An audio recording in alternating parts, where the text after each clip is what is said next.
Hi guys, welcome back to our channel. Last 2 to 3 டேஸாக videos போட முடியல. So நிறைய பேர் டிஎம் பண்ணியிருந்தீங்க, ப்ளஸ் வந்து கமெண்ட்ஸில் கேட்டிருந்தீங்க ஏன் வீடியோ போடலன்னு.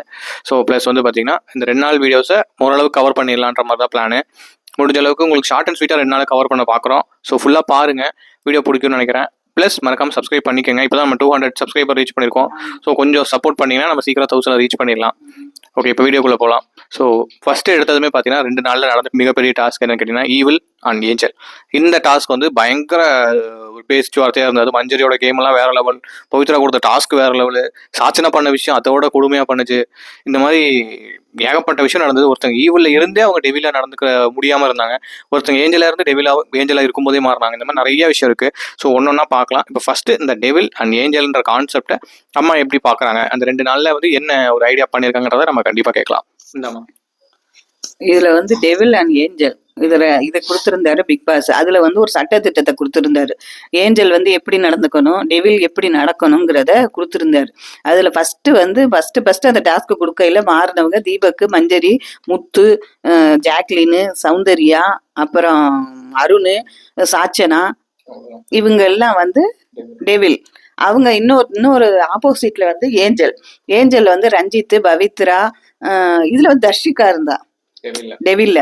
அதுல விஷாலு, ஏஞ்சல்ல வந்து விஷாலு, அப்புறம் வந்து சத்யா, அப்புறம் இது ஜெஃப்ரி, அப்புறம் வந்து அன்ஷிதா, இந்த மாதிரி ஆனந்தி, இப்படி அவங்கெல்லாம் ஏஞ்சலா இருக்கணும். ஏன்னா நான் நல்லவங்கன்னு எல்லா இடத்துலயுமே மென்ஷன் பண்ணிக்கிட்டே இருந்தனால அவர் தேர்ந்தெடுக்க சொல்ல போகையில இவங்களை எல்லாத்தையுமே நல்லவங்கன்னு ஓட்டு போட்டு கொண்டு வந்து ஏஞ்சலா அவங்க எல்லாம் வந்துட்டாங்க. அவங்க வந்து கெட்டவங்கிறனால டெவிலா வந்துட்டாங்க. இது வந்து ஃபர்ஸ்ட் நாள் அந்த டாஸ்க் ஆரம்பிக்கையில செமையா இருந்துச்சு, பாக்குறதுக்கே இன்ட்ரெஸ்டிங்கா இருந்துச்சு. அடுத்து என்ன நடக்க போகுதுங்கிறது நம்ம ஒரு ஆர்வத்தை வந்து தூண்டுனாங்க. எல்லாருமே தூண்டுனாங்க. தீபக் வந்து விளையாண்டது அவ்வளவு ஸ்மார்ட்டா நல்லா மூவ் பண்ணி எல்லாரையுமே வந்து மென்டல் டார்ச்சர் கொடுத்தாரு. பிசிக்கலா கொடுக்காம மென்டல் டார்ச்சர் கொடுத்து ஒவ்வொருத்தரையும் உட்கார வச்சு பேசி, முத்துவும் நல்ல கேம் விளையாண்டப்படி அந்த கேம் வந்து பாக்குறதுக்கு இன்ட்ரெஸ்டிங்கா இருந்துச்சு. மஞ்சரி ஒரு பக்கம் அட்டாக் பண்ணிக்கிட்டே இருந்தாங்க, ஒரு பக்கம் மென்டல் டார்ச்சர் பண்ணாங்க. இந்த மாதிரி ஒவ்வொருத்தரும் ஒவ்வொரு கேட்டகரியை பிரிச்சு நீட்டா பண்ணாங்க. பாக்குறதுக்கு ஒரு அடுத்து என்ன இன்ட்ரெஸ்டா இருந்துச்சு. அடுத்து என்ன நடக்க போகுது, மஞ்சரி என்ன பண்ண போறாங்க, முத்து யாரை போய் பார்க்க போறாரு, தீபக் மென்டல் டார்ச்சர் என்ன பண்ண போறாருங்கிறதுல அவ்வளவு ஒரு ஆர்வமா இருந்துச்சு. பார்க்கவும் நல்லா இருந்தது. அதுல பவித்ரா ரொம்ப ஏஞ்சல் இதுவா இருந்த போது நல்ல பொறுமையா மஞ்சரி பண்ற அத்தனைக்கும் முட்டையை உடைச்சு வாயில ஊத்தி முழுங்கவும் கூடாது, துப்பவும் கூடாது, ஸ்பூனை வச்சு அந்த மாதிரிலாம் வந்து ஜெயில கொடுப்பாங்க. அந்த மாதிரி ஒரு தண்டனையெல்லாம் வந்து எப்படி கொடுக்கறதுங்கிறதே யோசிக்கிறதுக்கு ஒரு நாள் வேணும். அதையே அவங்க டக்குன்னு அடுத்தடுத்து அவங்களுக்கு ஒரு நல்ல மூளை இருக்கு மஞ்சரிக்கு. டார்ச்சர் கொடுக்கறதுக்குன்னு பிஹெச்டி படிச்ச மாதிரி அப்படி ஒரு டார்ச்சர் கொடுத்தாங்க. ஏன்னா வந்து பவித்ரா முட்டையை உடைச்சு கொடுத்துட்டு அந்த ஓட்டை கொண்டே சத்யா வாயில வச்சு விட்டாங்க. அதை பார்க்கல சிரிப்பாவும் இருந்துச்சு, சிந்திக்கிற மாதிரி இருந்துச்சு. ஏன்னா முட்டையை வேஸ்ட் பண்ணக்கூடாது, 6 ரூபாய் ஒரு முட்டை.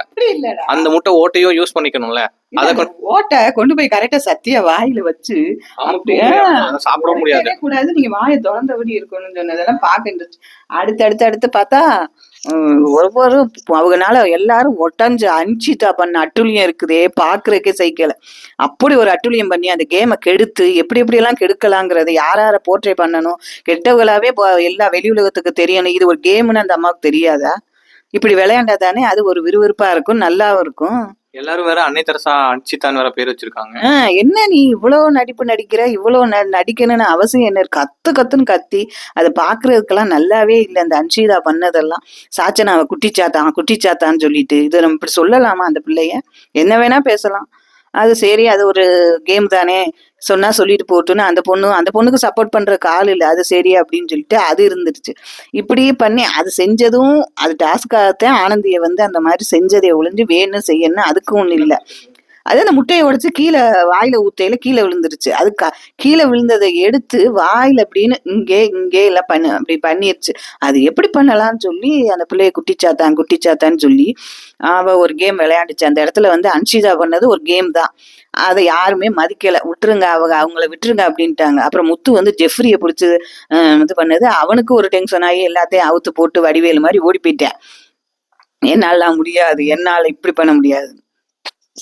ஸோ இந்த மாதிரி ஃபுல்லாக பண்ணும்போது கூட இடையில வந்து டெவில இருந்த சௌந்தர்யாவும் ஜாக்லினும் என்ன பண்றதுன்னு தெரியல, கண்டென்ட் கையில கிடைக்கல. இதை என்ன பண்ணலாம், யாரையும் பண்ண விடாம ஏதாவது ஒன்று பண்ணலாம் அப்படின்னு பிளான் பண்ணி யார் யாரெல்லாம் டாஸ்க் கொடுக்குறாங்களோ அந்த டாஸ்க்குள்ள எல்லாம் போறது.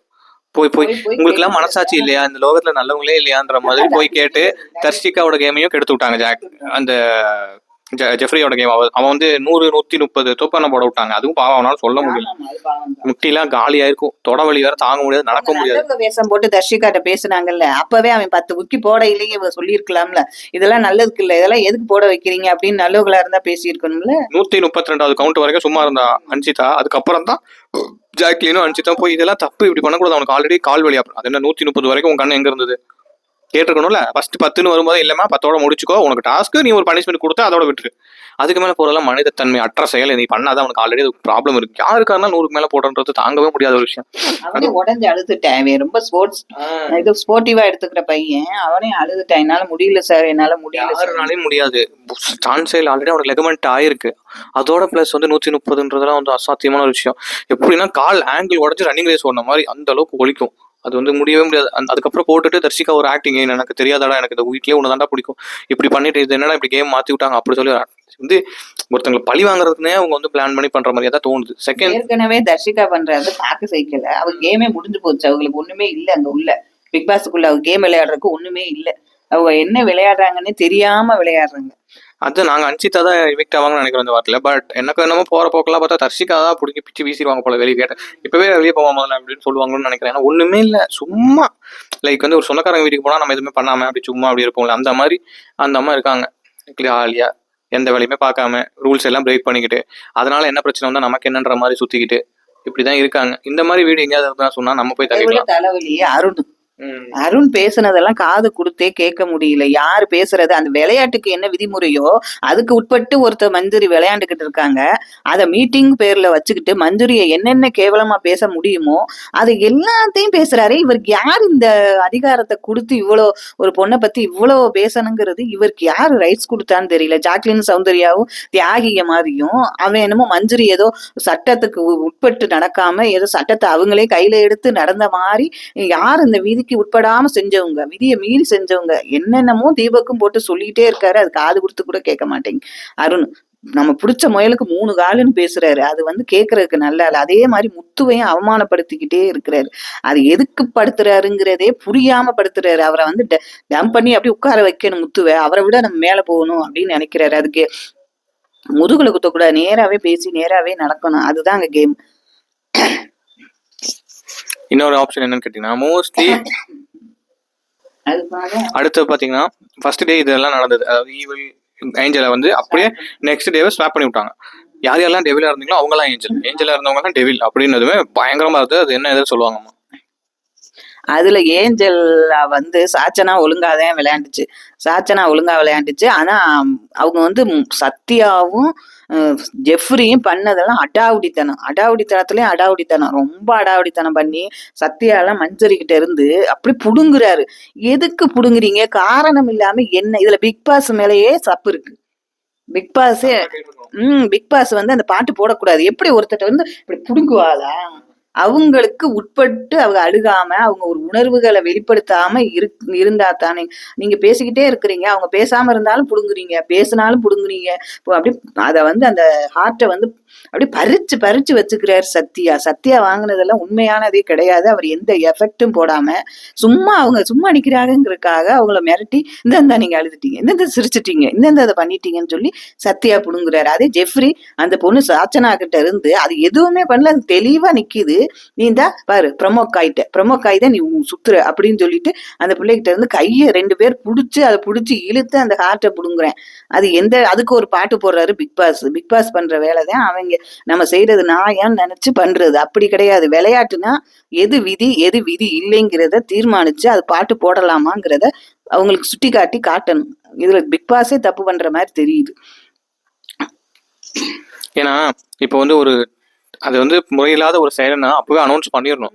இல்லை ஜெஃப்ரி இதை ஏற்கப்படாது, மீண்டும் முயற்சி செய்யணும் அப்படின்னு ஏதாவது ஒரு வாய்ஸ் அவர் கொடுத்து, இல்லை இது வந்து பிசிக்கலா நீங்க வந்து என்ன சொல்றது ஒரு அட்டாக் பண்ணி நீங்க அதை எடுக்கிறீங்கன்றது வந்து கிடையாது அப்படின்னு சொல்லி இருந்திருக்கணும். அதுல வந்து இவங்க இப்படி விளையாண்டுக்கிட்டு இருந்தாங்கல்ல ஏஞ்சல்ல, அதுல வந்து என்னன்னா அவங்க வாட்டுக்கு எல்லார் மேலயும் போய் விழுத்து அடிச்சு புடிக்கிட்டாங்க. அதுக்கப்புறம் ஆனந்தியை கூப்பிட்டு நீங்க 3 பேரை டார்கெட் பண்ணுங்க அப்படிங்கிறாரு. இங்க எல்லார்ட்டையும் விழுந்து அடிச்சு புடிங்கிற வரைக்கும் பேசாம இருக்காரு பிக் பாஸ். அவரோட கான்செப்ட் என்னன்னு எனக்கு தெரியல. ஒரு வேளை சண்டை போடட்டும், கண்டென்ட்டே இல்ல, ஏதோ ஒன்று நடக்கட்டும்னு நினைச்சிருக்கலாம். செகண்ட் திங் வந்து ஒரு விஷயம் நடக்கிறதுக்கு முன்னாடி தான் அதை தடுக்க முடியும். ஆமா. நடந்ததுக்கு அப்புறம் அதை தடுக்கணுன்ற அவசியமே கிடையாது.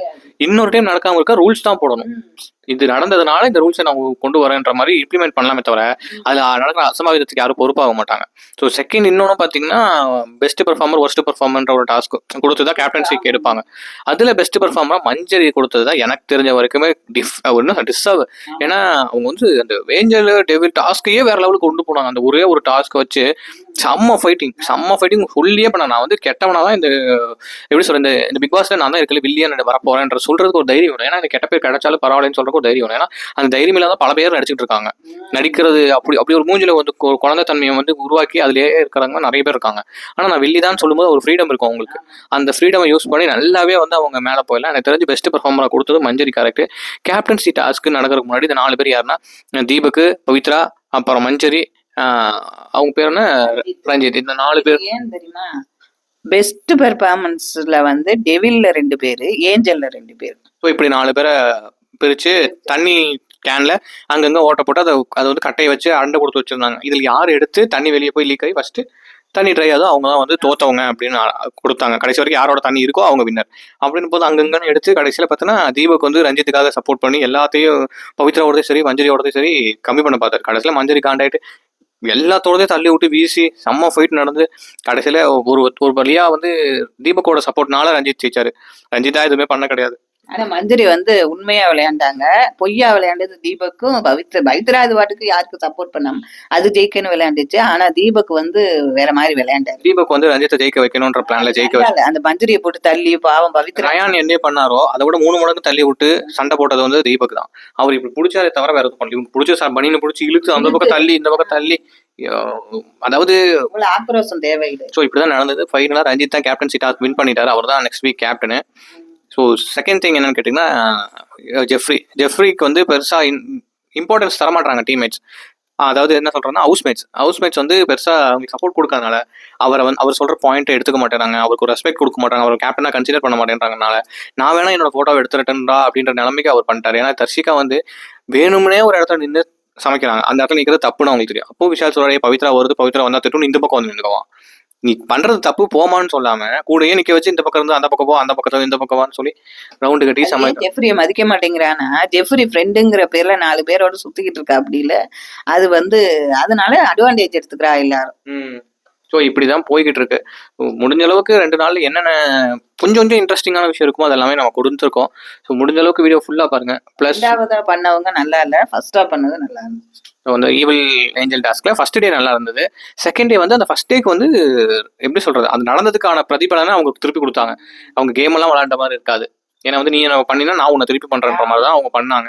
ஃபர்ஸ்ட் டே பண்ணவங்க மட்டும் தான் கேமா யோசிச்சு பண்ணியிருப்பாங்க. கொஞ்சம் வெஞ்சன்ஸ் இருந்திருக்கும். உங்களை ஒன்றும் பொய்யெல்லாம் சொல்ல மாட்டேன். செகண்ட் டே வந்து முழுக்க நேற்று நடந்ததை திருப்பி கொடுக்கணுன்ற எண்ணத்துல மட்டும் கொடுத்துருப்பாங்க. ஸோ இப்படிதான் நடந்திருக்கு. ஸோ ஃபுல்லா பாருங்க வீடியோஸ், மறக்காம சப்ஸ்கிரைப் பண்ணிக்கங்க. நாங்கள் சொன்ன பாயிண்ட்ல உங்களுக்கு ஏதாவது கரெக்ஷன் இருந்தால் மறக்காம கீழே கமெண்ட்ல சொல்லுங்க. இல்லை இந்த பாயிண்ட் பேசுங்க, இதை விட்டுட்டீங்க அப்படின்னாலும் சொல்லுங்க. நம்ம மாற்றி பேசலாம், இல்லை திருத்தி பேசிக்கலாம், இல்லைன்னா அந்த பாயிண்ட்டை பற்றி பேசலாம். ஸோ மறக்காம சப்ஸ்கிரைப் பண்ணிக்கோங்க. நாளைக்கு இன்னொரு வீடியோவில் பார்க்கலாம்.